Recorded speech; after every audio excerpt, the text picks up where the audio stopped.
Dean Kelly Morrison has been missing from Merritt, BC since October 22, 2013. Elizabeth Faber is his mother, and she has been actively searching for her son in the Stump Lake Ranch area where he held a job as a painter for 2 weeks before his disappearance. "He's just gone. I don't know what happened to him that day," said Elizabeth from her home in Merritt. Dean was a former editor for the Merritt Herald and was working as a contract painter at the ranch. His behavior, however, had deteriorated as he went through a marital breakup. The father of 3 disappeared at the age of 44. Dan Fremlin, Stump Lake Ranch manager, is believed to be the last person to see Dean alive. Dan spent 3 weeks searching the area along with the RCMP helicopters and search and rescue teams and is baffled by the disappearance. "Nothing in Dean's behavior suggested that he was suicidal," Dan said. Dean Morrison spent several years living in Langley, BC. While there, he became political and ran in 2 elections for the NDP. In the 2004 federal election, he received 16% of the vote in his riding,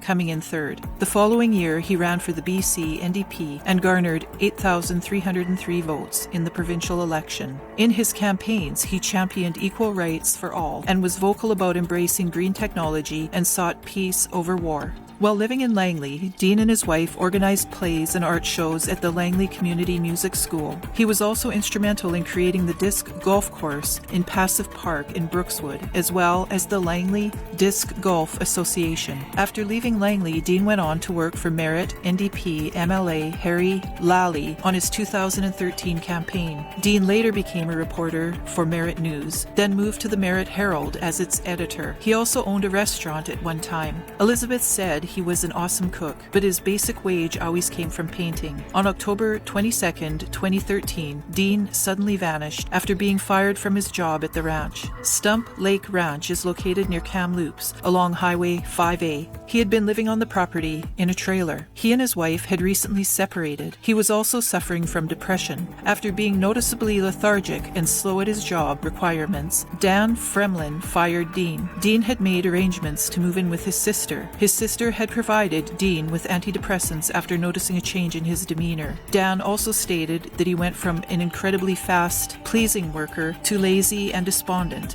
thus the reason for firing him. Dean didn't share the reason for his depression with anyone at the ranch. His boss said that there is 0 tolerance for drugs on the ranch and that he felt that he was on drugs. After being fired, Dean couldn't get his truck to start, so he called a tow truck at approximately 9:30 a.m. on October 22nd. The tow truck was the only one in Merritt, and he knew it would be a while, so he called a friend for a ride. His friend didn't get his message on time, and the tow truck arrived at the ranch first at 1 p.m. Dean could not be located. He had simply vanished. He left his vehicle at the ranch, and after a quick search by the RCMP, they found his personal effects in the trailer. His wallet was left behind, and Elizabeth said his bank account has not been touched following his disappearance. Numerous in-depth searches were conducted by both RCMP and family and friends, but nothing has turned up. The Pattison Outdoor Advertising donated a full-sized billboard ad along the highway near the ranch. Elizabeth stated that he was a very good son who has 3 children that meant everything to him.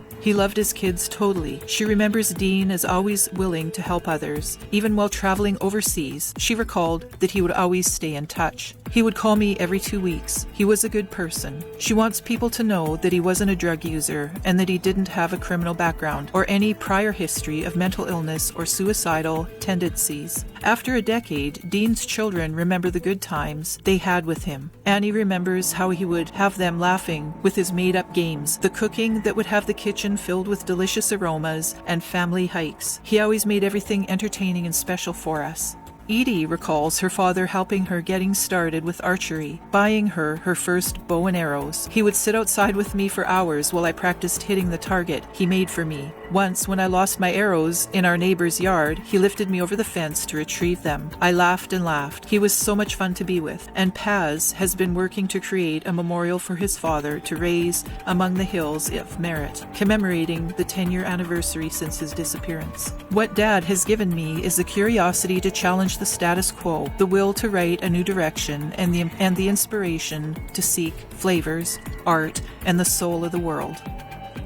Dean is still missing without a trace. Kamloops search and rescue manager that worked on his case thinks that perhaps he was under a lot of stress and fell into a state of psychosis and then wandered off without direction. He stated that he had seen this before in other cases. The cowboys on the ranch always keep an eye out for clues and signs, and nothing has ever turned up. Dan Fremlin is at his wit's end about the case. Police have renewed their request for information time and time again. The investigation into his disappearance is still open, and police are hoping someone knows something that could bring closure to his family. A series of air and ground searches have been conducted in the years since, including one as recent as October 2019, all to no avail. His sister that reported him missing passed away 10 months after his disappearance. So his mother Elizabeth has lost both of her children. If you know what happened to Dean Morrison or have any information that could be related to this investigation and haven't shared it with the police, it's never too late. Send your information to the RCMP at 250-378-4262 or 1-250-314-1800 or Crime Stoppers at 1-800-222-8477. I highly recommend you listen to episode 199, Dean Morrison, The Vanished Podcast. 44-year-old Dean Kelly Morrison is a Caucasian male. He is 5 feet, 5 inches tall and weighs 150 pounds with brown hair and blue eyes.